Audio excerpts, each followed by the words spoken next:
Shalom! Vocês sabem que muito do que eu trago aqui para vocês é parte do que eu aprendi durante toda a minha vida. E olha que tem vida aí, né? Então, são coisas que eu estudei, investimentos que eu fiz na minha vida, processos que eu passei para me curar. Tudo que eu passei aqui contribuiu para que eu pudesse ter conhecimento que eu tenho hoje. E uma das coisas que eu queria compartilhar com vocês hoje é um pouco da minha trajetória. Eu nasci em berço católico e desde pequena fui com a minha avó para a igreja evangélica. Lá eu me apaixonei por Yeshua, né? E após muitos anos eu comecei a observar que a igreja evangélica estava muito parecida com a igreja católica nos seus ritos e rituais. Porque existe uma ritualística que dão o nome de ordem, né? E começou a me inquietar porque no meu relacionamento com o Eterno, no meu quarto, eu tenho liberdade. Muitas vezes eu começo a orar, mas eu não tenho agenda. Eu acho que você consegue me entender. Eu não tenho prazo para terminar. Eu não tenho tempo para cumprir, que eu disponibilizei na minha agenda só aquele tempo ali pronto. Eu tenho liberdade com o Eterno. Foi assim que foi construída a minha relação com o Eterno. Hoje, é claro, aquela palavra que em todo tempo, orai sem cessar, isso já acontece na minha vida, né? Mas assim, eu começava a ver que nas igrejas, quando começava-se a ver o movimento e que você sentia a doce presença do Eterno chegando, ela era cortada, porque aí era tempo de oferta, porque aí era tempo de orar pelos enfermos, porque aí era a hora da palavra e só tinha 30 minutos de palavra, ou porque fulano ia cantar, ou porque tinha um outro projeto, ou porque tinha que fazer entendeu? Então assim, isso estava me inquietando. Até que eu conheci um apóstolo em um estudo que eu estava vendo na internet, e ele disse que a função dele era trazer a Torá para as nações. E ele falou naquele dia sobre a Torá, sobre os mandamentos, sobre o Shabat, sobre a alimentação e sobre circuncisão. Foram mais ou menos 40 minutos, que era o que estava ao vivo, o pessoal que estava lá ia ter mais tempo com ele, né?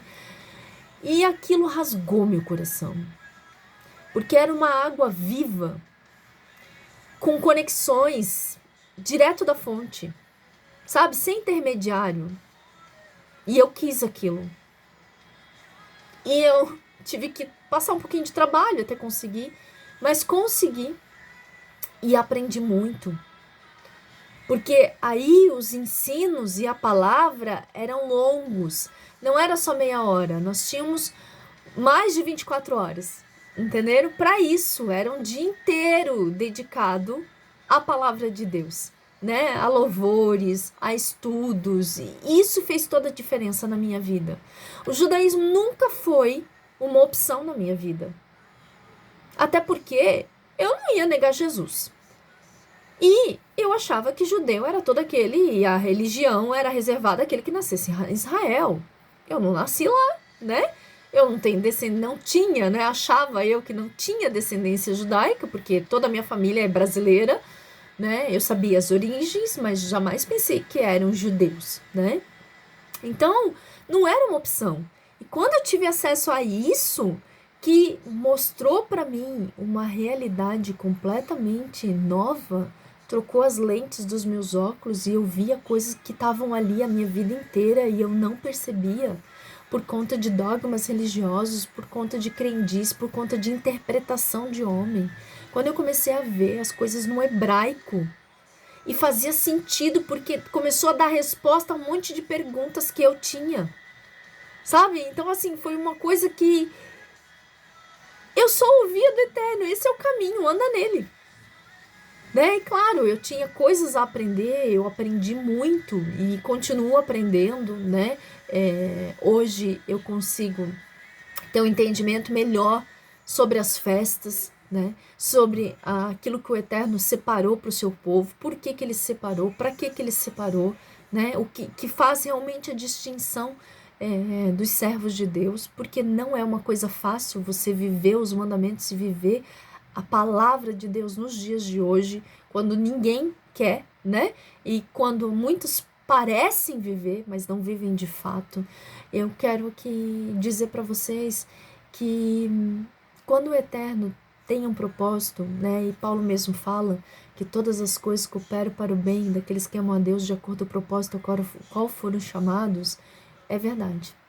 Porque tudo o que eu vivi cooperou para esse momento. Eu até falo, né, para algumas pessoas que a minha trajetória me permitiu conhecer Deus através do seu Ruach HaKodesh, o seu Espírito Santo. Permitiu com que eu tivesse intimidade, que eu conhecesse a sua voz, sabe? Que eu conhecesse o seu toque, que eu conhecesse a forma como ele se apresenta para mim. Então, tudo que eu vivi, desde o catolicismo até a igreja evangélica, né, eu aprendi esse mover do Espírito Santo de Deus, o Ruach HaKodesh, a emanação do Eterno. E depois, com o passar dos anos, eu fui aprender a letra. E isso para mim é uma preciosidade, porque com a letra eu não matei o espírito, né? E a palavra diz que a letra mata, mas o espírito vivifica. E é o Espírito Santo de Deus que a maioria de nós começamos ali. E aí é triste quando você vê algumas linhas dizendo que você tem que apagar toda a tua história e o que você aprendeu. Se fosse assim, por que o Eterno ia deixar você viver tudo aquilo? Paulo disse, tem que é bom, né? Então, por quê? Tem coisas que eu não concordo, que eu não... Tá, tudo bem, não serve pra mim, ok. E é lá, é cá, é acolá, entendeu? Mas é triste, porque eu vi muitas pessoas que chegavam pra mim nesse processo e falavam pra mim, há 8 anos atrás, praticamente, você tem que esquecer tudo que você viveu, aqui é diferente, aqui você vai aprender tudo de novo. Só que o que eu vi é que esse tipo de ensino, ele te leva a perder a tua identidade para construir uma nova. E aí você começa a entrar em conflito ao ponto de você questionar a divindade de Yeshua. Eu vi isso acontecer com muitas pessoas. Porque elas estavam tão acostumadas aos rituais, porque lá também tem. E isso foi uma coisa que, né? Eu sei que eu tô no caminho certo, eu sei que isso aqui é o lugar que eu tô, mas tem ritual igual a igreja católica, igual a igreja evangélica tava me incomodando, né? Porque tem. E é quando a gente fica muito preso à ritualística, nós perdemos a sensibilidade do Espírito Santo. Por quê? Porque não, primeiro isso que eu tenho que fazer. Primeiro agora é essa música, depois é essa música, depois é essa oração, depois, entendeu? Depois é essa palavra, que é daqui e ali. Entende? E quando nós nos focamos muito em fazer, nós perdemos a essência de ser. E o ser está conectado com o espiritual. O ser, ele está conectado com a tua relação com Deus. Então, o meu conselho aqui é, a trajetória que você fez, retenha o que é bom. Porque em algum lugar que você for, que você vai aprender a Torá, que você vai aprender a cultura hebraica, que você vai aprender o hebraico, se você não tiver firmado quem é Yeshua na tua vida, quem você é, a identidade que você já ganhou, porque você tá ali para aprender uma fonte de água viva, um ensino precioso, mas Yeshua é o caminho, a verdade e a vida. Ninguém vai ao Pai senão por Ele. Ninguém vai ao Pai por cumprir mandamento. Ninguém vai ao Pai por fazer ritual na sexta-feira à noite e no sábado à noite.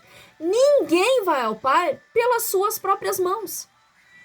E nós temos que entender isso. Yeshua, quando veio para cá, a Torá já existia, os rituais já existiam, as cerimônias já existiam, o Shabat já existia.